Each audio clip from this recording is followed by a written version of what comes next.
최근 한국에서 열린 최대 규모 기동훈련 영상 공개에 전 세계가 충격을 받고 있습니다. 한국 기갑전력이 총출동한 가운데 한국 포병들이 K9 자주포로 선보인 기적같은 TOT 사격을 보고 시범 현장을 참관한 해외군 장성들이 할 말을 잃고 기립박수를 쳐 큰 화제가 되고 있는데요. 이런 모습이 과거 일본 자위대가 선보였던 훈련과 비교되며 비슷한 무기 체계를 가지고도 한국군은 차원이 다른 숙련도를 뽐내 감탄하는 목소리가 자자합니다. 과연 어떤 상황인지 자세히 알아보겠습니다. 전차와 장갑차가 흙먼지를 날리며 훈련장을 가로지릅니다. 하늘에서는 헬기가 이를 내려다보며 언제라도 불을 뿜을 준비를 하고 있죠. 이윽고 굉음이 울리자 까마득히 멀리 보이는 표적지에서 폭연이 솟습니다.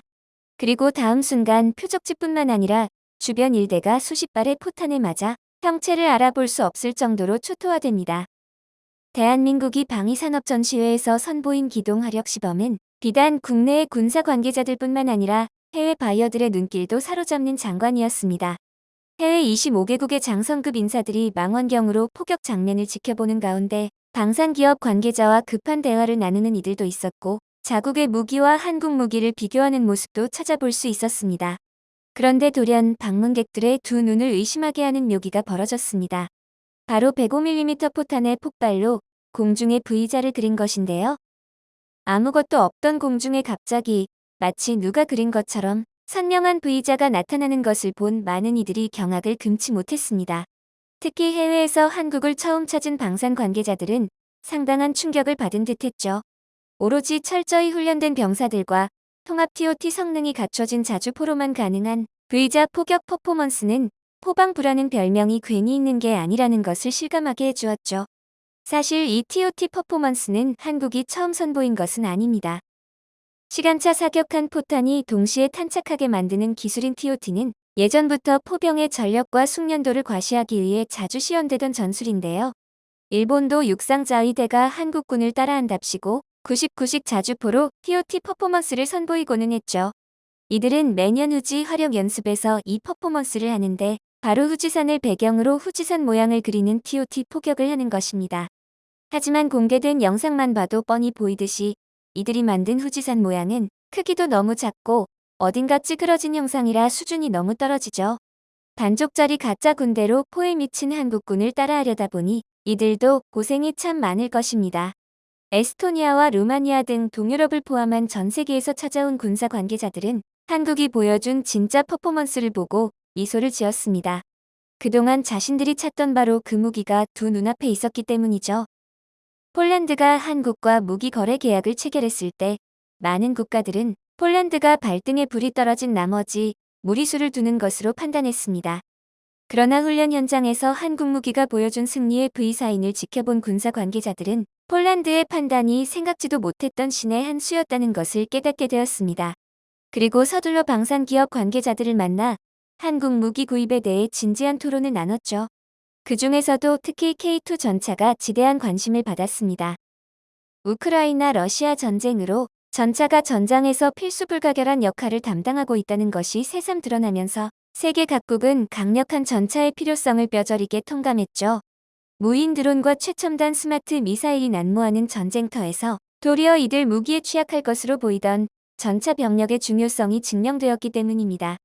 일시적으로 쏟아붓는 강력한 화력은 진군을 잠시 멈추는 데는 유리해도 지역 장악에는 별 도움이 되지 않는다는 사실이 이번 전쟁에서 드러났죠. 결국 거점을 장악하고 접근을 거부하는 전략에는 여전히 전차를 비롯한 기갑 전력이 반드시 필요합니다. 전차의 신뢰성이 턱없이 떨어지는 러시아와 다양한 첨단 전차를 지원받아 운용하는 우크라이나가 각각 보여준 전술적 역량의 차이는 고성능 전차에 대한 전 세계적인 수요를 증폭시키는 결과를 낳았습니다. 이러한 상황의 가운데 한국의 K2 전차가 전장을 압도할 수 있는 정밀하면서도 강력한 사격 성능에 더해 기동성, 방어력 등에서도 크게 주목받으며 세계 각국으로부터 러브콜을 받는 위상으로 급부상한 것입니다.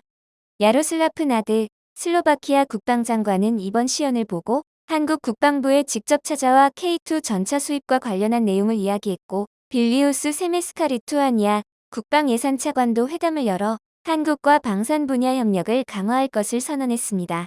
거의 전 유럽이 한국 무기를 원한다고 해도 과언이 아닐 정도로 이번 행사에선 유독 유럽 국가의 관심이 뜨거웠습니다.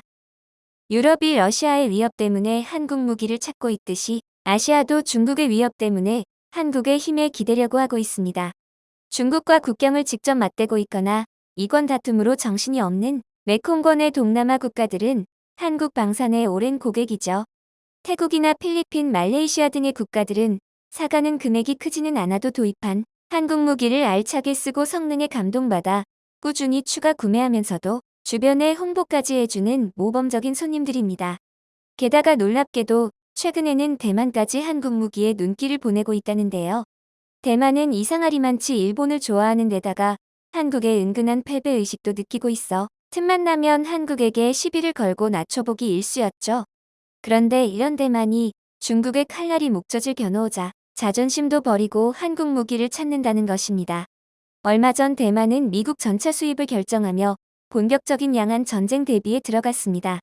중국이 이제 아예 태평양에다 돌연선이라는 금을 그어놓고 그 안에서 일어나는 일에는 미국이 개입하지 말라고 뻔뻔하게 큰 소리를 치고 나섰기 때문입니다. 대만은 어처구니가 없는 상황이죠.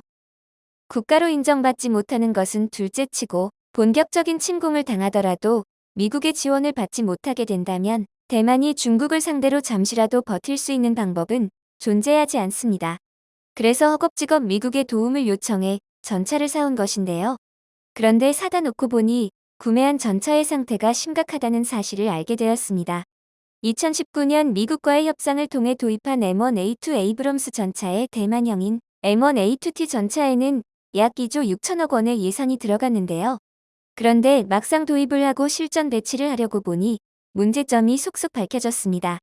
대만에서 최신형이라고 대대적으로 강조하며 도입한 이 전차는 실제로는 미군의 최신형 버전이 아닌 그보다 한 단계 낮은 급에 불과했습니다.